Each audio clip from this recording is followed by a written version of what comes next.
नमस्कार मित्रांनो, रामकृष्ण हरी संत साहित्यामध्ये आपल्या सर्वांचे मनपूर्वक स्वागत. सार्थ तुकाराम गाथा अभंग क्रमांक 277. अभंग. कोण जाणे कोणा घडी उपासना, कोण या वचना प्रति पावे. आता माझा श्रोता वक्ता तुझी देवा, करावी ती सेवा तुझी मी. कुशळ चतुर तेथे न पावती, करीतील रीते तर्कमते. तुका मने केले झाले एक घरी, मजा आणि हरी तुम्हा गाठी. या सुंदर प्रस्तुत अभंगाचा अर्थ असा आहे की देवा, कोण जाणे तुझी उपासना कोणाला घडेल, आणि जरी उपासना कोणाला घडलीच तरी त्याला हरिभक्ती ज्ञान वेळ लागेल, तरी त्याला भक्ती ज्ञान सांगणारा चांगला कोण भेटेल हे कोण जाणू शकतो. देवा, तुला आता ज्ञान सांगणारा वक्ता मीच, आणि तुझ्याकडून ज्ञान प्राप्त करून घेणारा श्रोता देखील मीच. तूच माझा श्रोता आणि वक्ता आहे, आणि तुझी मी सेवा करावी हेच बरे.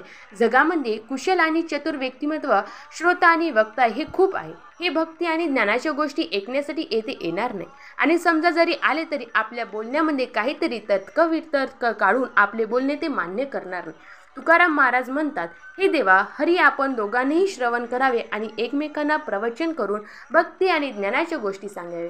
अशा पद्धतीने हरी तुझी व माझी गाठ पडत आहे. धन्यवाद. रामकृष्ण हरी.